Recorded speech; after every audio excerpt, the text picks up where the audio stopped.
Alright, just to warn you, I'm going to try to do this as quickly as possible because I've tried to do this so many times that it ends up being like 30 minutes long, and then I go to play it back to make sure that it's there before I upload it, and like only 2 minutes of it has recorded. So I'm a little annoyed because I try to do this so many times.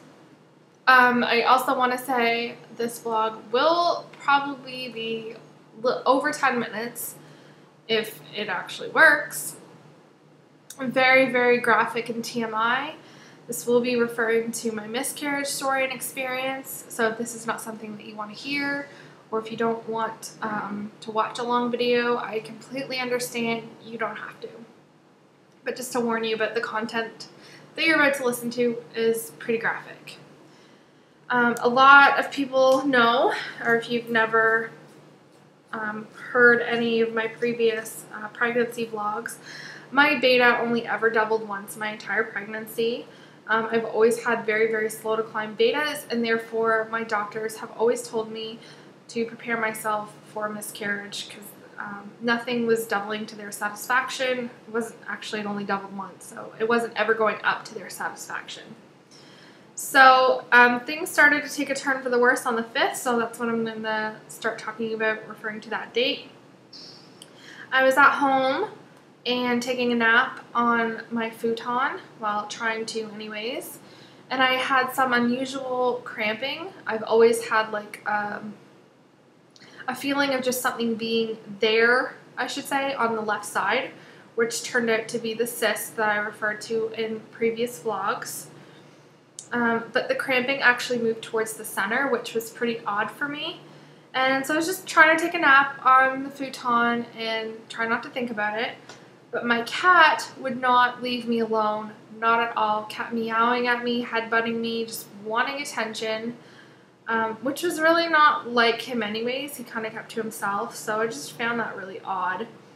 And I got up to go to the bathroom because he wouldn't leave me alone. Pulled down my pants and found a ton of brown and bright red blood. So at that point, I didn't really think that I was having a miscarriage. I actually thought that the cyst had burst or something, but I decided I want to go up to the hospital just to see what's going on, to be on the safe side. So luckily, a friend was at the house with me at the time, and her and I went up to the hospital, and I called my husband. I said, don't worry about coming up right now. Just wait until I can get some answers, and then you can join me. You're almost done work, and you've only got like a couple hours left. So, stupid tow truck. I don't know if you can see that. Neighbors. Anyways, sorry, totally off topic. I'm not restarting this video. So I met with the doctor, and he said, well, let's do a beta HCG, a cervical exam, and we'll see if we can get you in for an ultrasound. Because it was getting pretty late for the ultrasound techs to take in emergency appointments, and I did not want to have to come back. I really wanted answers then, so. Beta HCG revealed that Beta HCG revealed that the number was 2,267. And my last one before the 5th was on the 29th, and that was at 392. So from the 29th to the 5th, if it was supposed to double every 48 hours, then it should have been 3,100 and something. I think it was 3,167 is what it was supposed to be. But it was 2,267. And the doctor actually said he wasn't really concerned about that.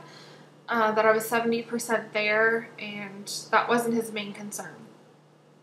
So he did the cervical exam, and that showed that my cervix was closed. By the time he did that, the bleeding had started to slow quite a bit, and it was actually starting to come out brown. And by the end of the day, the bleeding had stopped altogether. I also put on a maxi pad before I went to the hospital, and never actually filled a maxi pad. Never even came out onto the maxi pad, only when I wiped. So they got me in for a transvaginal ultrasound, and I remember talking to the tech. I said, well, first of all, a lot of the ultrasound techs, especially where I'm from, don't tell you anything, and I think that's the way they are most of the time. but these ones, like, they don't give you a hint of any sort whatsoever, and they don't even leave the images up on the screen for you to, like, kind of peek at and take a look at. So I talked to him and I said, look, according to what everyone is telling me, the doctors, I mean, they're saying that I'm not going to carry this pregnancy for much longer. They think that my pregnancy is in trouble. I know you can't tell me anything, but if you see anything, could you please just print out a picture for me, because this quite possibly may be the only ultrasound picture I have of my baby. So if you could do that for me, I would greatly appreciate it. Thankfully, he gave me a picture, but he did more than that. And I'm going to probably get emotional when I talk about this. So he swung the screen around and he's like, would you like to see your baby? And of course, I lost it and went into hysterics. I was like, of course I do. So he's explaining everything on the screen. He's showing me the yolk sac and talking about that. And then he was saying that the baby was laying right on top of that. And it was such a beautiful sight, even like it was just basically a little white blob. But it was such a beautiful sight. And he zoomed in really, really close. And he's like, do you see that? And I seen the little flicker. I said, oh my God, is it the heartbeat? And he said, yes. And I said, can we hear it? And he said, no, you're way too early. Maybe in a couple of weeks, when you come back, you'll be able to hear it. But for now, you can just see it. So I was super, super grateful that I got to see my baby's heart beating. That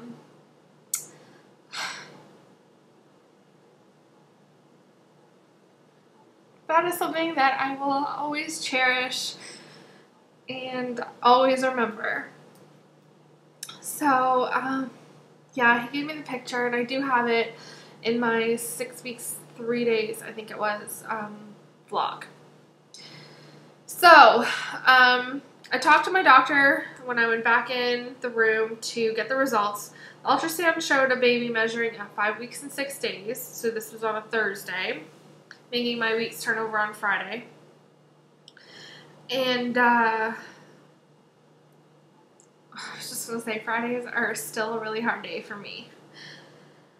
And he was explaining that the ultrasound measured a heartbeat of 96, which was a little bit concerning for him. At that point in the pregnancy, he would like to have seen anything over 100, preferably between 110 to 120. At that point, I wasn't really concerned about her heart rate.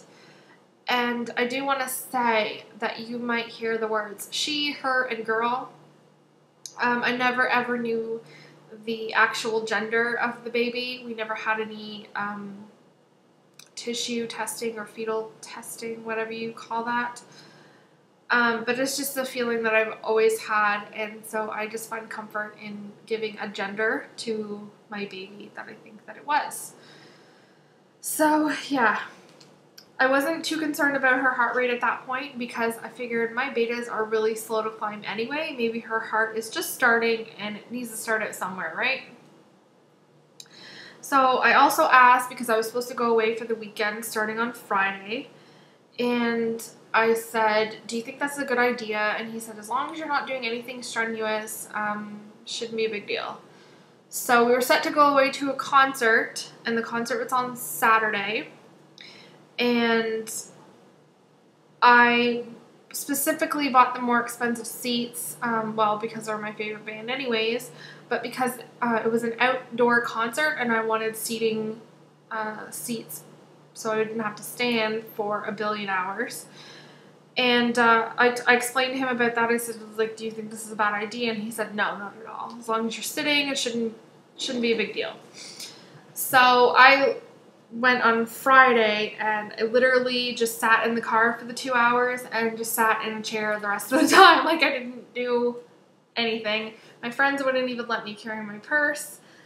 They just were really supportive and didn't want me to do anything that could potentially hurt the baby. So on the 6th, and by the way, we're in another city, obviously 2-hour drive away. We were just sitting down to dinner, and I just felt really odd. And I had this really odd, like, wet sensation between my legs.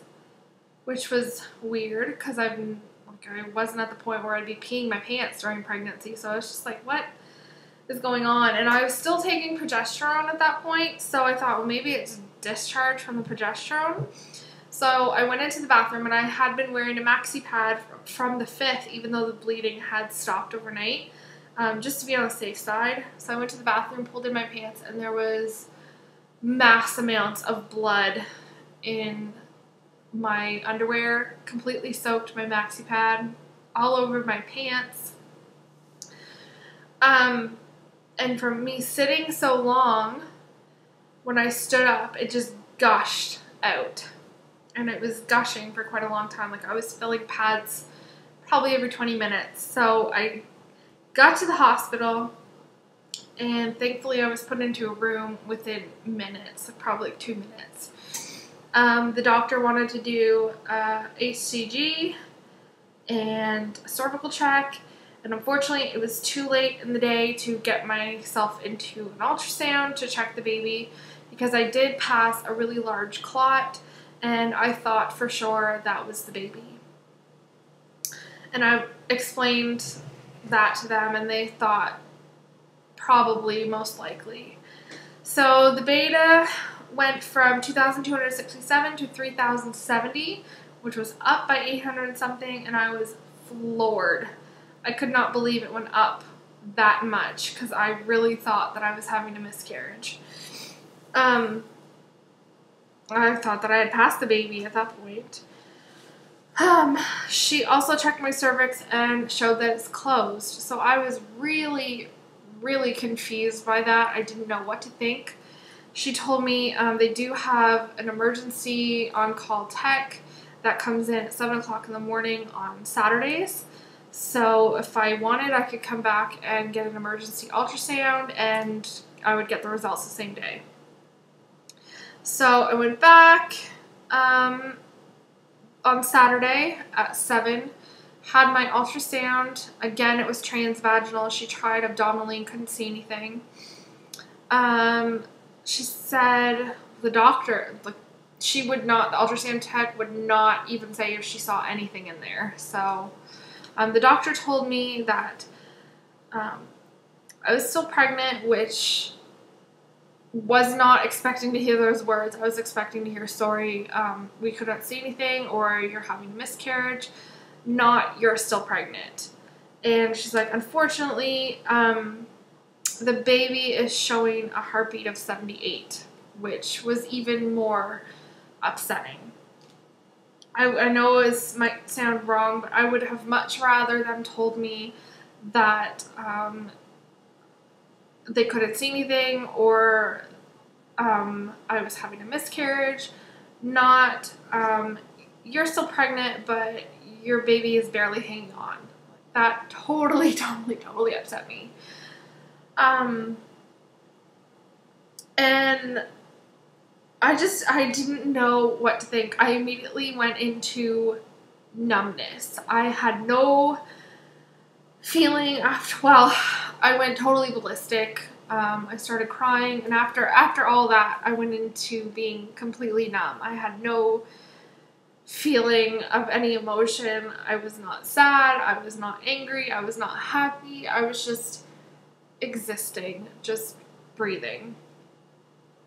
And my friends at that point, I told them to stay out in the waiting room because I didn't want to break down in front of my friends, even though on the 5th they were at the hospital with me. I guess I just wanted to have that private moment with the doctor, and because I really thought that they were going to tell me that I had a miscarriage. So I was alone in the hospital room and just freaking out. So ridiculously upset. And I'm not a religious person. Well, I'm not a religious person. But I have done a lot of praying ever since I was pregnant. So they asked me, because I was alone, they asked me, are you religious? I said, no, not really, but, kind of.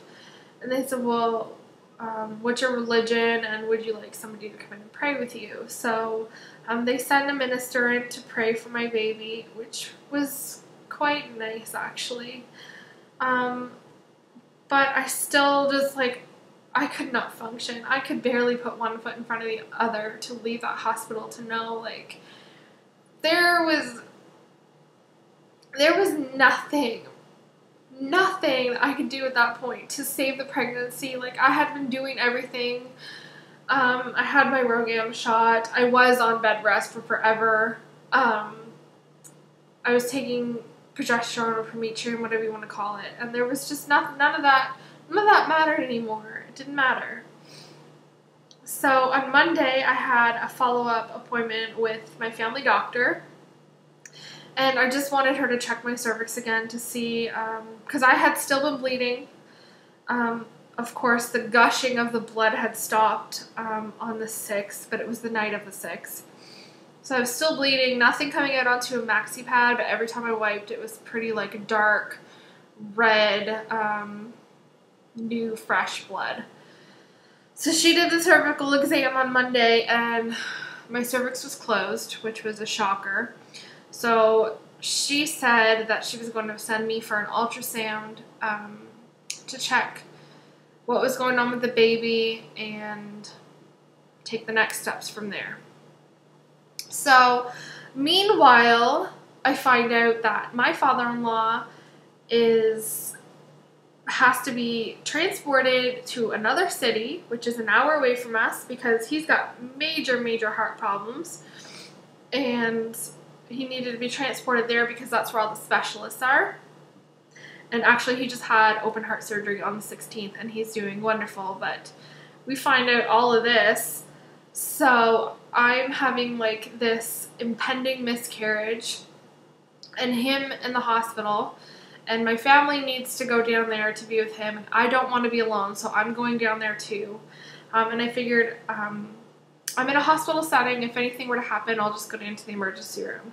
Well, that day came on the 11th, and I had to go down to the emergency room because I was having cramping. And I want to mention on the 6th, on Friday, I was having severe cramping. And it wasn't like contraction cramping, it was period cramps. And the same thing started to happen on the 11th. So I just went down to their emergency room, and they did cervical examination and an HCG. So that revealed my HCG on Friday, the 6th, was 3,070, and on the 11th, it was 1952. So it showed that my beta had dropped and showed that my cervix was still closed, the cervical exam. And I am still bleeding this whole time. So they also told me that I can't get in for an ultrasound because they have no openings or anything like that. So I get a referral to an OBGYN who will set me up with an emergency ultrasound in my home city the next day on the 12th. So I go there, have a transvaginal ultrasound, and OBGYN comes in and tells me, you have a pretty abnormal pregnancy. And I had discussed with the people that I was talking to on the 11th, I'm pretty sure that my baby has passed away, and what would my options be?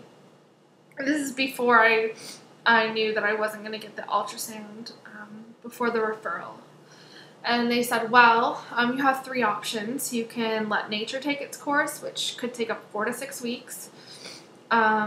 You can take pills that will help you pass the baby, or you can have a DNC. Well, I definitely was not interested in DNC. So I expressed interest in the pills because I really wasn't comfortable waiting 4 to 6 weeks with everything going on with my father-in-law and really wanting to heal from this and move on and try again. I wasn't interested in waiting. So I talked about the pills and everything. And I went home that night and did a bunch of research about misoprostol. That's what they gave me to pass the baby. And wow, the lighting just changed big time. It's getting dark, so I'm going to try to make this quick. It's like 20 minutes already. Sorry. Looking a bunch of information about misoprostol. and found horror stories about it, like serious horror stories, from it taking 24 to 36 hours to work and having cramping that long, to people comparing it to childbirth and saying that natural childbirth pain was way easier to deal with than miscarriage pain. And then others saying they bled so much they had to be rushed to the emergency room and they thought that they were going to bleed to death. Well, holy shit. So when the OBGYN talked to me on the 12th, he said that you have a pretty abnormal pregnancy, and the first thing I said to him was, are you sure the baby's heart stopped? And he said, yes, there's no heartbeat. Like the toughest words I've ever heard in my entire life.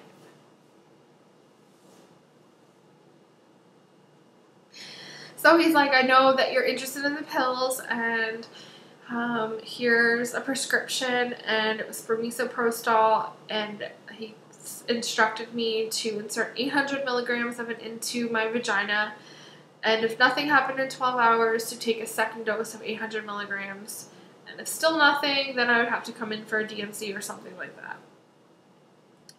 So, knowing all of the information that I had about misoprostol and all of the experiences other women had, I was freaking scared shitless to take these pills. I was so scared about it that I couldn't do it on the 12th. My mom came home with me, and we set up the house because I thought that I was going to be cramping for hours, having a ton of bleeding, so I put two towels on my bed. The doctor gave me a few pairs of medical gloves because I told him that I don't feel comfortable inserting pills into my vagina when I'm bleeding. And also that I wanted to examine whatever came out of me, which some people might not do or agree with, but that's where it gets super graphic. So I couldn't take anything on the 12th. On Friday the 13th, go figure, out of all days, my husband got off work at 1 o'clock in the afternoon. And also I do want to mention that I was expressing concern about all this pain that I was hearing about. So my doctor prescribed me Tylenol 3 for pain. So 1 o'clock, my husband gets off of work and have something to eat just in case I need the Tylenol 3. And I was having really, really, really bad anxiety attacks because I knew this was something I had to do. I really didn't have a choice anymore. Like, I could not wait 4 to 6 weeks. I'm only off work until September, and it is July, so I didn't want to have this hanging over me, waiting any day. And then this thing with my father-in-law, I didn't want to go and visit him and not concentrate on our visit because he was very sick at that time. So I wanted to get it over with. I didn't want to walk around with a dead baby inside of me for any longer.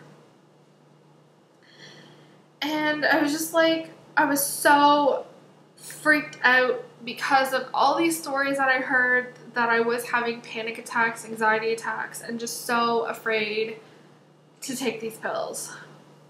2:45, I managed to get the courage to do it and had a panic attack right in the middle of it. I got my husband to put on the gloves and put the pills inside of me because I just couldn't do it. And I don't know why it freaked me out, but the dosage was 800 milligrams, so my doctor said 2 tablets, 400 each, but the drugstore didn't carry 400, they carried only 200, so I ended up having to put 4 pills in me at once, and that freaked me out too. I don't know, I was just thinking that it was 400 each, and I just thought that I was going to go through hell. I don't know, this is just all part of what my mind was doing to me. So At 2:45 I took them, and I took notes because I was terrified something was going to go wrong and I was going to have to be rushed to the emergency room. And the doctor instructed to me, like, the only way you would have to come here is if you really can't deal with the pain, or if you're filling a maxi pad in more than an hour. So I wrote down notes. 2:45 I took the pills, and I can't. Reading these notes, it's like, oh my god, this actually happened. I don't know, I try to put it so far out of my head some days that I was like, wow, I just really went through this and I really lost my baby. Okay, anyways. It says at 3:17, I noticed cramping starting, and I knew the pills kicked in really, really fast. That is what I read on everybody's experience that took either Cytotec or misoprostol, is that it started very, very fast. I didn't have a lot of pain at that time. I just noticed, okay, I feel something. And then at 3:30, I was having contractions, and they were definitely contractions because I would get really, really, really, really bad pain and then a break. And then really, really, really bad pain, and then a break. And I knew this about misoprostol, that it would cause uterine contractions so your body could release the baby. So that lasted till about 4:15. And I mean, that pain, like, I know bad period pain because I already have to take a prescription painkiller, which is naproxen. It's an anti-inflammatory, and I have to take that on cycle day 1 of my period, so I know bad period pain. And not to scare anybody who watches this, but this was far more than bad period pain. This surpassed that. But if I needed to, I probably could have taken the Tylenol 3 and it would have went away. But I decided I didn't want to take anything. And some people might find me weird for saying this, but I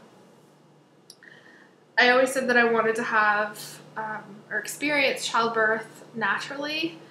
And obviously this wasn't the way I wanted to birth my child, but this was her birth experience, I guess, unfortunately. So I wanted to do it naturally. I wanted to see what it would be like. I know that may sound really, really weird, but that pain lasted till 4:15, and then I also had a heating pad, and that really, really helped. So I went to the bathroom to check my bleeding, and there was still no change in my bleeding. Nothing coming out onto a maxi pad, only when I wiped. So I came back in and sat up in the bed, and I sat on the heating pad talking to my husband, and I said, you know, like, I'm getting a really long break in between these contractions. Like, this is really strange, but I actually think that I'm going to be okay. My anxiety started to die down, and that break lasted forever. I never got any more pain after 4:15.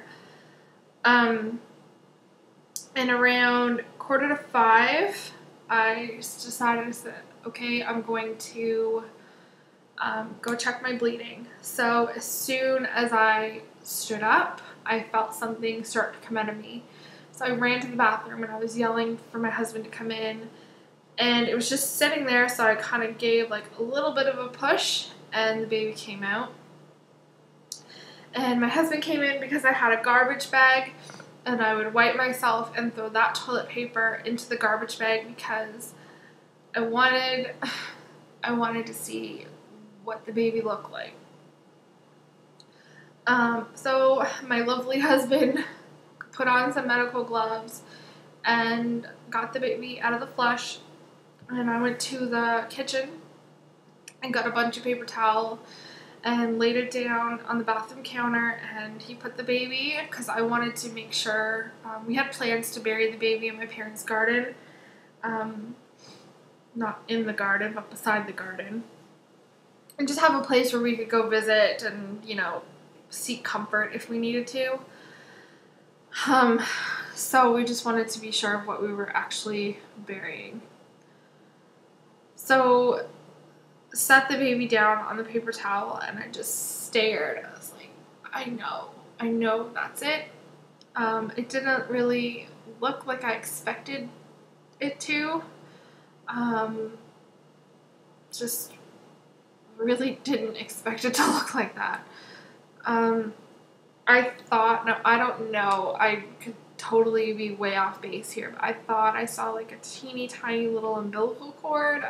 I'm probably wrong, but the reason why I say that is because it was shaped like this. It was long, but it was very, very short, and it was probably thinner than that.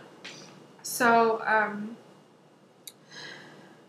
I told Matthew, I said, I just want to be sure. So he went and got a really bright LED flashlight and shone it. And I thought, okay, yeah, this is for sure gotta be the baby. So I had medical gloves on and just picked her up and held her.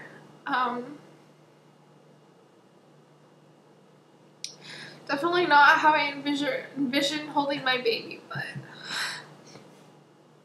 I know it might be just a bunch of tissue to some people, but that was my baby. Anyways, so I put her in an AI sample cup that we had left over, and we later put her in a box with all the pregnancy tests that I took and her very first storybook that I bought her, which was The Tale of Flopsy Bunnies. And we photocopied her ultrasound picture and put that in too. So, the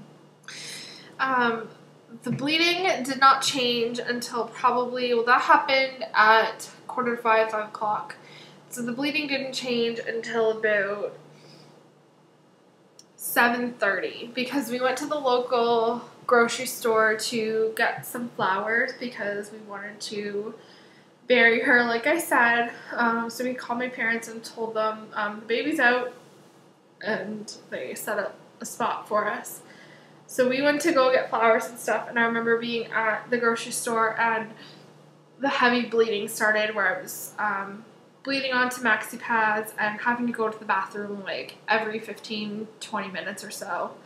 And that bleeding lasted until about, I'm going to say, the 17th, and then it started to die down. And the bleeding ended on the 19th. So for the past 2 days, I've had no bleeding, which is good because I felt like, how am I supposed to heal from this if every time I go to the bathroom, I'm reminded of what happened. I'm reminded that I lost my baby. I'm reminded that I'm not pregnant anymore. Like, how am I supposed to heal if this is still going on? So I bled for 2 weeks. And that was really, really, really hard to deal with. And now, at this point, I'm just healing, I guess. I've had some really, really bad days where, like on the 7th when they told me that news, like, that you're still pregnant, but you're, like, they didn't say it like this, like, the baby's just barely hanging on. They just told me the heart rate, and they told me, you know, things aren't looking good, but it just knew that the baby was barely hanging on at that point. And the first thing that came to my mind is I hope she doesn't know what's happening to her. And obviously their brain isn't even developed, but this is just what I was thinking. And I was just like, feeling like my poor baby is suffering.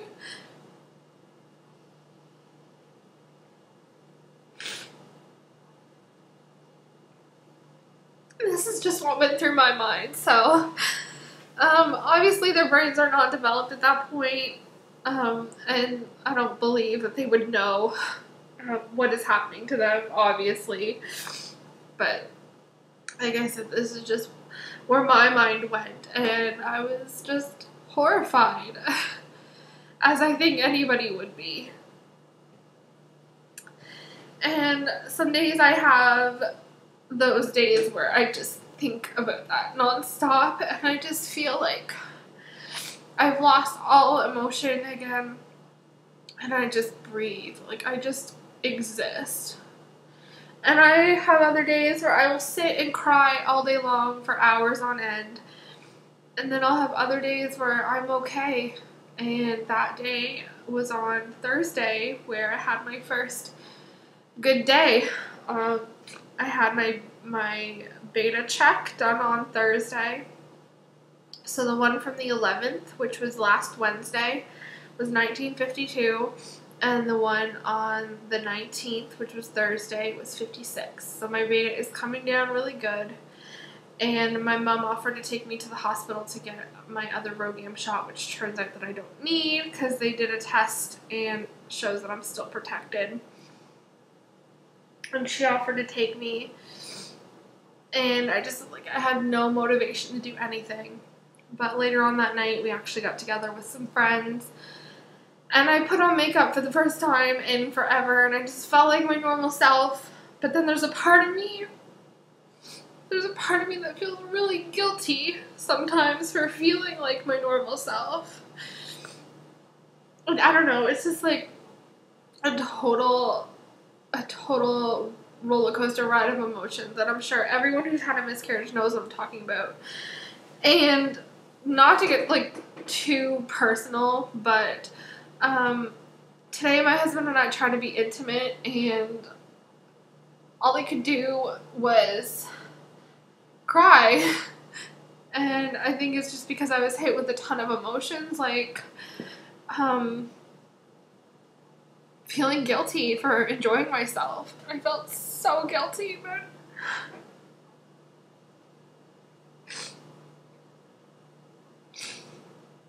I promise I'm okay making this video. Like, I'm feeling okay now, but just talking about it gets me really emotional. I'm sure you guys can understand. But now that this is like a 37-minute video, holy shit, like, I just wanted to make a little over 10 minutes, and now it's 37, so I'm gonna go. If you have any questions or comments or anything, please leave them below. Private message me if you don't feel comfortable asking your question in the comments. Just message me and we'll talk. So thanks everybody for sticking with me if you have all this time, and we'll talk later. Okay.